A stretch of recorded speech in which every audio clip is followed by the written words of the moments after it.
bayan. Morning!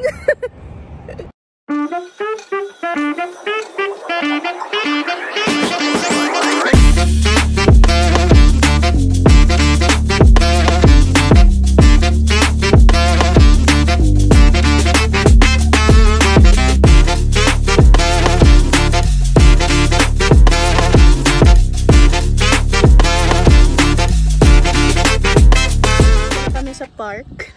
Tapos bumaba na kami ng sasakyan. Eh, naglakad na kami papunta doon sa path. Tapos nakaganito ako. Hindi ako naka-jacket. Pero naka-pants naman ako. Tignan niyo naman yung asawa ko. Ari, diba? Oh, tignan niyo siya. Naka-t-shirt lang. Tignan mo pala, guys. Alamig pala. Tapos naka-short. Uwi. Uwi. Wrong choice of wrong choice of clothing. Siguro kung naka-pants naman si Kenneth, kakayanin niya kasi okay lang naman siya. Pero naka-shorts kasi. Ay, nako. Wrong. Balik. Wrong. Grabe. Pawis ako. Grabe yung walking na yun. Ano sabihin mo yun? Yung putik. May nakasulubong kami na nung pabalik kami dito sa sasakyan. Sabi niya, "Oh, you're brave, eh? Wearing shorts." Siya, "It's not that hot out yet." Yung puti naka long sleeve, tapos naka-vest pa siya na yung puffer vest. Tapos yung Filipino t-shirt and shorts. Confident yun. Fail. Okay, so fail ang aming attempt ng pag-walking ngayon. To start our walk. Bukas na lang. Walking journey. Bukas na lang. Bukas. After ng klase ko. Excited pa naman ako mag-walk kasama si Iman. Sure. Karte. Sabi ni Kenneth, kasi gusto niya daw mag-vlog kasi nagda-dash siya. Nagdo-DoorDash siya ba? Or Uber Eats. Sabi niya, gusto niyang mag-vlog. So, sabi ko, pero wala daw siyang ma-content. Sabi ko, habang naghihintay ka ng magandang offer sa DoorDash or Uber Eats, ka na lang, mag-vlog. Habang naghihintay, hi guys, so, kamusta kayo dyan? Ako si Kenneth, and hala na ko'y dimple. Ngayong tumaba ako, lumaki yung mukha ko. Nakita yung dimple ko. Ala! Karoon ako. My dimple. Ngayon ko lang nalaman, my dimple pala ako. Inganin ako yung story. Parang ako. Ganito na ako magsalita kasi makita ang aking dimple. Crazy. Ay nako. Fail ang walking. Tsaka ko na guys. Magamit na lang yung stick mo. So sayang. Nag-pictorial sana tayo dun. Using your new outfit. Sige, bukas. Ngayon kasi na winter term, hinatid sundo ako ni Kenneth sa school, di ba? Bait. Pero yung schedule ko, sinakto ko din sa schedule niya na kasi yung day off niya Wednesday, Thursday, Friday. So pumapasok ako sa school Wednesday and Friday lang. Tapos yung iba online class na. Tapos jam-pack din yung schedule ko kapag Wednesday, 4 na subject. Sarap ng araw. Sure. Arte. Sarap ng araw. Yung mga puti, nagdadala talaga sila ng sunblock kapag lumalabas sila. Tapos ganito maaraw. Kasi diba mabilis silang masunog. Nag-sunblock na ako kanina, umaga. Hindi naman ako ganun kadaling masunog. Kasi, ano lang ako, hilaw na puti. Hilaw na puti. Anong hindi siyang hilaw na puti? Unripe. White. Ewan ko. Guys, tignan niyo yung ano ko. Kaso hindi niya siya masyadong appreciate ngayon kasi madumi yung hair ko. Ano siya, oily na siya ba? I cut my bangs. Hayaan niyo, kapag nagka-time ako, bukas, isa-style ko siya. Pero kung hindi, wala, ganito pa rin siya. Diba? Nung una, kapag maganda kasi siya, separated siya. Tapos, sabi ni Kenneth, pagkakita niya, yun Siri. Yun Siri. Siri. Musta na ka, Siri?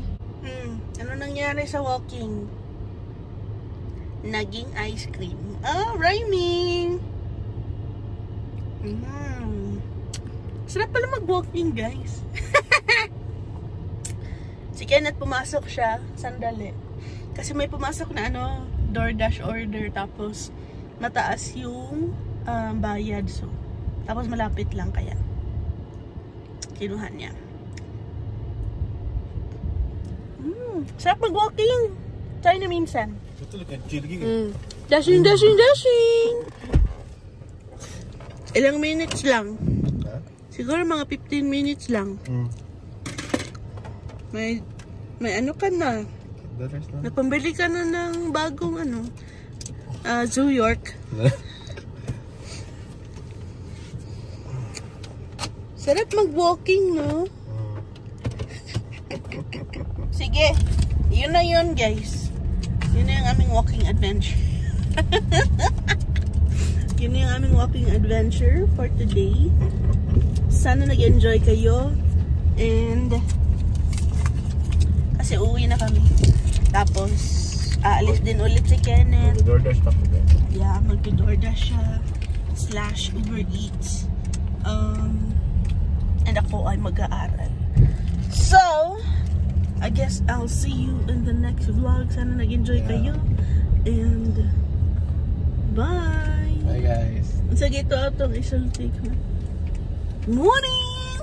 Pati ka. Good morning! Hi, baby girls! Ay. Magkakabayan. Good morning! Morning! Andito ka, attempt to sa aming walking. Ayan. So, nakapag-jacket na kami. Tapos, hindi na kami nakashoot. Andito kami ngayon sa first Elliston Park. Elliston? Yeah. Elliston Park. Nag-grocery kami kanina. Tapos, since maaraw, walking muna bago kami umuwi. Anyway, nakabili na rin naman kami ng ulam from Costco. Ang ganda dito, may lake. Tapos malamig pa rin, pero okay lang naman kung naka-jacket. Ganda dito. Ngayon lang ako nakapunta dito. Feeling ko, watch it. Napay sunset.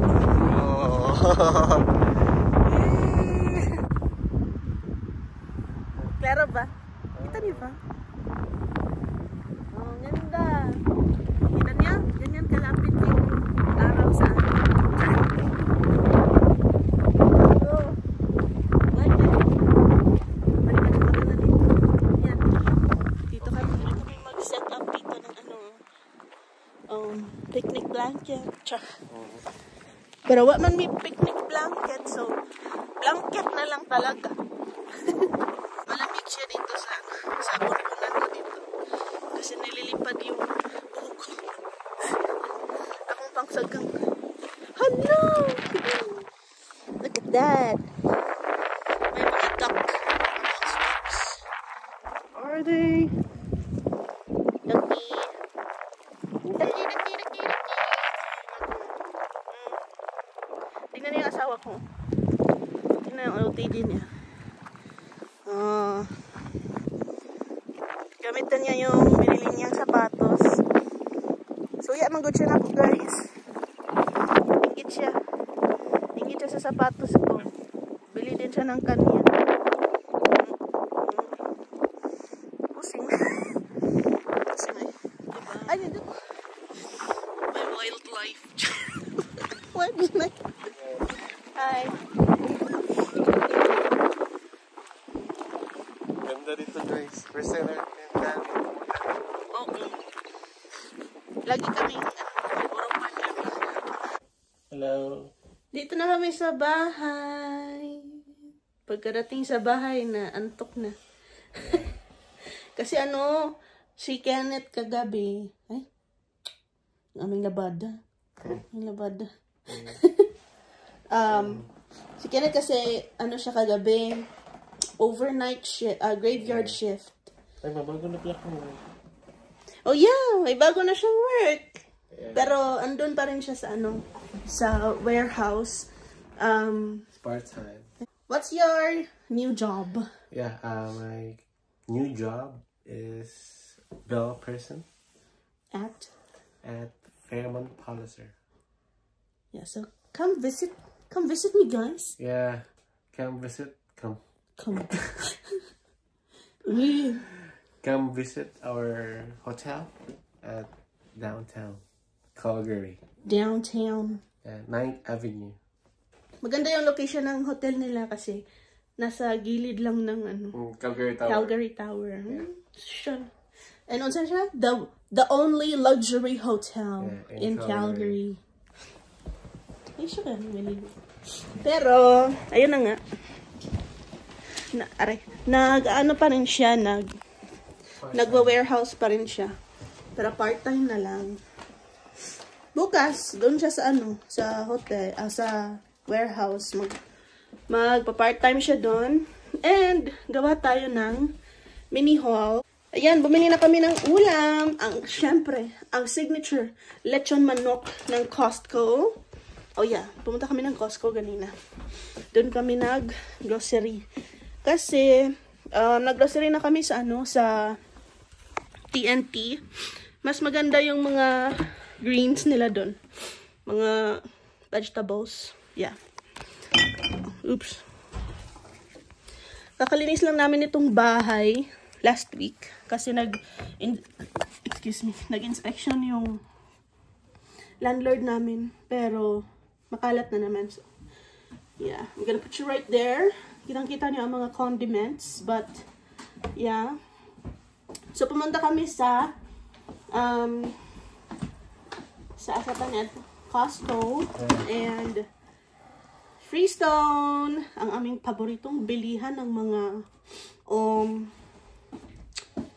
produce. Okay. Siyempre, pag pumunta ng Costco, hindi pa rin bumili ng croissant. Nakalimutan ko yung pangalan niya for like a few seconds. Ano nga yung pangalan nito? Croissant. Bango! Nilalagyan namin to ng ano, mayo, tapos ham and cheese. O, kung walang budget, peanut butter lang. Then, bumili na rin kami ng tinapay.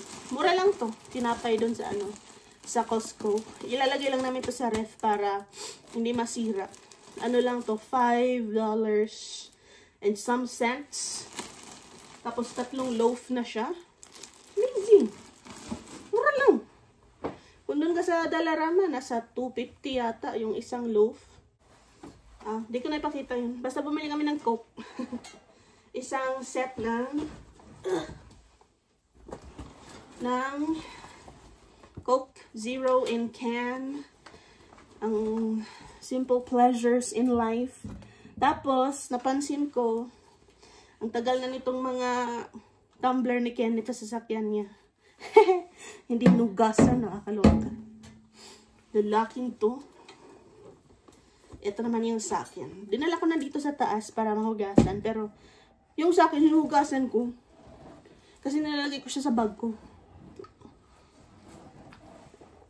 Yung sa kanya, iniiwan niya sa ano, sasakyan.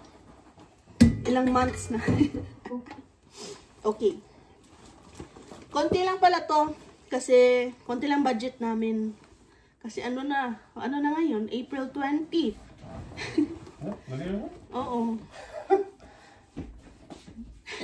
Kaya konti lang natira sa aming budget na grocery.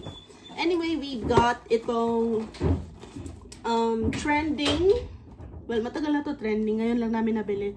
Trending na dumplings na mabibili sa Costco. It comes in separate trays. Tignan natin ha. Open natin siya. Para siyang yung xiaolongbao daw. Tapos, ang sarap daw. Eh, naka-promo siya ngayon. $12.99 na lang. So, bumili na ako. Ayan. Nakalagay siya sa ganito, separate trays. And meron siyang 6 trays inside. Tapos, it also comes with the sauce. Ayan. So, frozen siya. And then, kung gusto mong kumain, o ito yung ulam mo, then, you just pop it in the microwave for 2 minutes. O, edi may xiaolongbao ka na. Tapos, kapag dumaan siya sa FYP niyo, yung kumakain nito, super sarap nung, parang super sarap na sarap siya sa kinakain niya. So, gusto kong itry yan. And then, kumuha din ako nito. May binili akong damit dun sa Costco. Yung brand niya is Head. Di ba yung Head, ano to?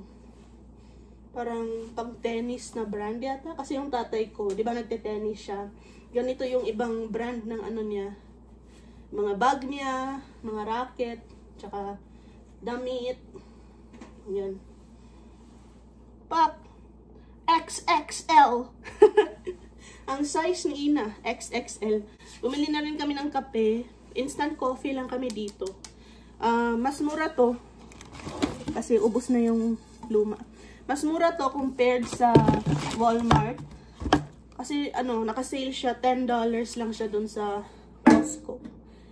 And then, kapag may kape, may creamer, di ba? Hala! Iba ba yung nabili ko? Iba yung itsura niya. Lactose-free creamer. Kaya iba pala to. Ito kasi yung binibili namin, original. Ito yung nabili ko. Oh well. Kasi, paubos na rin siya. So, bili tayo ng bago. Mali yung nabili ko.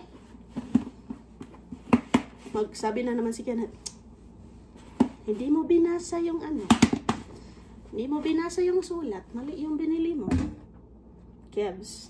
Anyway, and then naka-sale din yung Spam. Itong 3-pack, $8.99 na lang.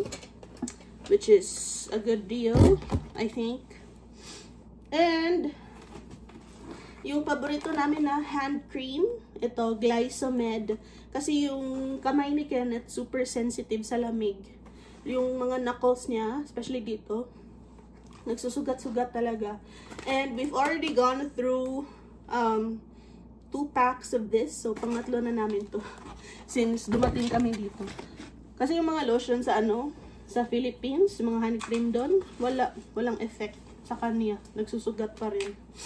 And then, nakatikim kami nito ng free taste doon sa Costco. And, ang sarap niya. So, we got one Japanese style sausage. Siwin. Siwin yung brand niya. Super sarap. Nasa $15. Para siyang may smoky taste. Amazing, no? Ang sarap niya. Okay, and then, we also went to Freestone. And ito yung pinunta namin doon. Mangga! I'm gonna try to make, what you call this? Yung sikat sa Thailand. Kalerki. Ay, nakalimutan ko. Mango sticky rice. Yeah, I'm gonna try to make it. Meron na akong sticky rice dito, tsaka gata. May asukal. Mangga na lang kulang.